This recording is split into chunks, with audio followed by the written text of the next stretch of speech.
नमो शेतकरी महासन्मान योजना या योजनेच्या संदर्भात बघा एक कृषी मंत्र्यांचं जे एक महत्त्वाचं विधान आलेलं आहे आणि हे विधान जे आहे बघा जेव्हा नमोच्या संदर्भात एक अपडेट पुढे आली की ज्यांना ज्यांना कर्जमाफीचा लाभ मिळणार आहे त्यांना नमोचा हप्ता मिळणार नाही वगैरे वगैरे अशा प्रकारची अपडेट पाहिली. पण मात्र त्या अपडेटला अजून सरकाराकडून कोणत्याही प्रकारचं स्पष्टीकरण आलेलं नाही किंवा सरकाराकडून ती अपडेट आलेली नाही. तर त्या प्रकारची फक्त माध्यमांमध्ये तशी चर्चा होती. त्यामुळे अजून बऱ्याचशा लाभार्थ्यांच्या मनामध्ये जर प्रश्न असेल की मग नमोचा हप्ता मिळणार का, कारण आम्हाला कर्जमाफीचा जे लाभ मिळत आहे तर मग आता नमोचा मिळेल का. तर बघा अजूनही त्याचं उत्तर होय आहे. तुम्हाला नमोचा पण हप्त्याचा लाभ मिळेल. पण आत्ता सध्या मी याच्यासाठी होय म्हणतो आहे कारण सरकाराकडून कोणतंही स्पष्टीकरण आलेलं नाही. त्यामुळे आपल्या मनाने आपण नवीन अंदाज नको बांधायला. पण तरी देखील शासनाला पण विनंती आहे की विनाकारण शेतकऱ्यांच्या मनाची जे चाचपणी घेण्यापेक्षा किंवा वेगवेगळ्या माध्यमांमध्ये जे आहे अशा पद्धतीने जेव्हा न्यूज येतात तेव्हा शेतकरी मित्र जो आहे तर तो एका मनाने नाराज पण होतो आणि एक मन ज्याचं असं असतं की त्याला वाटतं की मला कर्जमाफीचा लाभ मिळाला मग कदाचित त्यामुळे मला माझा लाभ बंद झाला असेल का. तर यामुळे बघा 6,000 रुपयांनी काय खूपच काय सरकाराचं नुकसान होणार नाही. पण मात्र त्या बिचाऱ्या शेतकऱ्याचं मात्र प्रचंड नुकसान होऊ शकतं.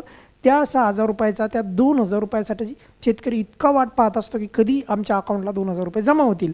तर त्यामुळे माझी विनंती आहे शासनाला की तुम्हाला हात जोडून विनंती आहे तुम्ही कोणत्याही ज्या ज्या शेतकऱ्याला कर्जमाफीचा लाभ मिळत आहे किंवा मिळणार आहे तर अशा शेतकऱ्याचा कुठल्याही शेतकऱ्याचा जो आहे नमोचा लाभ बंद करू नका.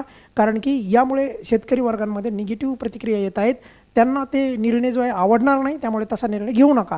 पण आता भरणे मामा काय म्हणलेत आपण त्याच्या संदर्भात पण एकदा माहिती घेऊयात. बघा नमोच्या संदर्भात कृषी मंत्र्यांनी काय भाष्य केले आहे. कर्जमाफीला पात्र असणारे शेतकरी त्यांना पुढे नमोचा लाभ मिळणार का, आणि असाच प्रश्न डायरेक्ट मीडियाने त्यांना विचारला. मग तेव्हा कृषी मंत्र्यांनी काय त्याच्यावर सांगितलं ते आता आपण पाहूयात.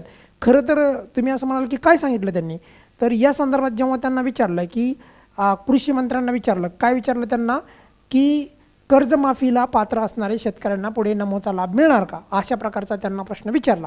तर तेव्हा कृषी मंत्र्यांनी काय सांगितलं, कृषी मंत्र्यांनी सांगितलं हे खरं आहे का काय हे मुख्यमंत्र्यांशी बोलल्याच्या नंतर जे आहे स्पष्ट होईल, अशा प्रकारचं विधान आलं.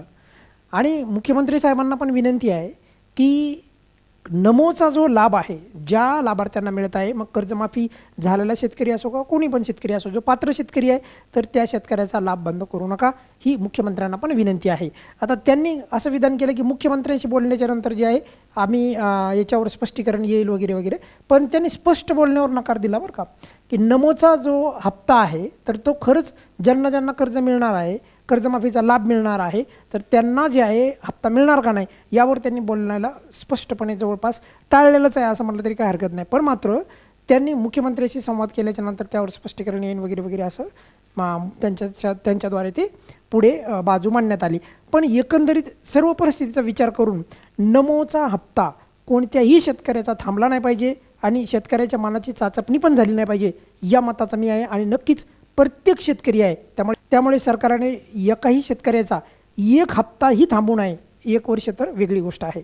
या व्हिडिओमध्ये आपण इथेच थांबूयात. बघा पुढे जर यावर कोणत्याही प्रकारची अपडेट आली तर आपल्या चॅनलच्या माध्यमातून देण्यात येईल आणि नमोचा मुद्दा आपण नक्कीच लावून ठेवणार आहोत. या व्हिडिओमध्ये आपण इथेच थांबूयात. काय अडचण असेल तर नेहमीप्रमाणे कमेंट्समध्ये विचारू शकता. धन्यवाद.